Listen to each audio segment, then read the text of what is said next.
Many of our EWTN journalists were on the ground during the Pope's trip to Africa, including ACI Africa Editor-in-Chief Father Don Bosco. He described how the Holy Father was received during his visit. The level of public enthusiasm has been great and quite striking. In each of the 11 locations he visited, the scale of participation has been immense.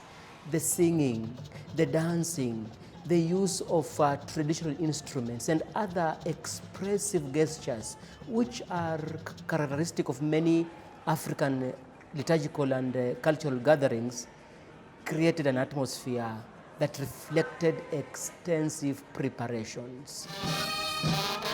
The reception was not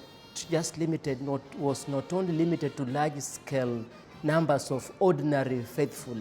It also involved coordinated efforts at both church and state levels. Joining us now in the studio is Dr. Matthew Bunson, Vice President of EWTN News and author of Leo XIV, Portrait of the First American Pope. Always a pleasure to have you here. Always. So first, what is your initial response to the Pope's visit? Do you think it was a success? And if so, in what way? Well, I think Pope Leo is very clear in how he's assessing this trip too.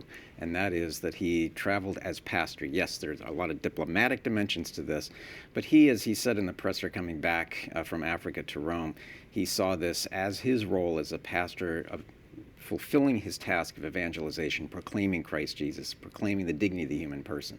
And from that standpoint, I think it was, we hate to use terms like success or failure, I think it was an immense success.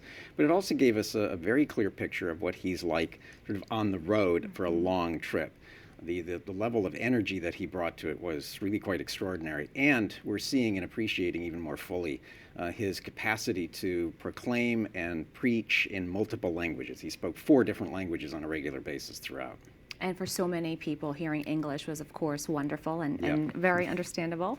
Now, in his address to the members of the diplomatic corps accredited to the Vatican in January, Pope Leo drew heavily on St. Augustine's City of God, namely the idea of the heavenly city and the earthly city. How was the City of God's influence on Pope Leo shown during his visit to Africa?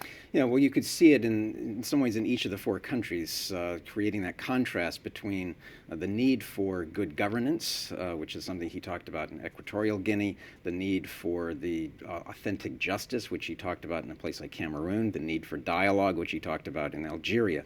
I was especially struck, though, in his visit with President Mbasogo in Equatorial Guinea, where he made that contrast very specific in terms of good governance, in terms of authentic justice. But then it wasn't simply a series of principles. He demonstrated what the City of God actually looks like. He went from there to the Jean-Pierre Ollier Psychiatric Hospital, where we can see the City of God is a city of love. It is a place of love. So this was a place of love. Then he goes to Bata Prison, where, again, he talks about God's loving mercy, laying out the vision for what a good society can look like, in contrast to what we see in different parts of Africa, unfortunately, of poor governance and an unequal distribution of resources and inauthentic justice. And of course, we were following along with EWTN's coverage, and to see the prisoners dancing and having the flags was really a striking moment. Yeah. Dr. Matthew Bunson, thank you so very much. Great to be with you.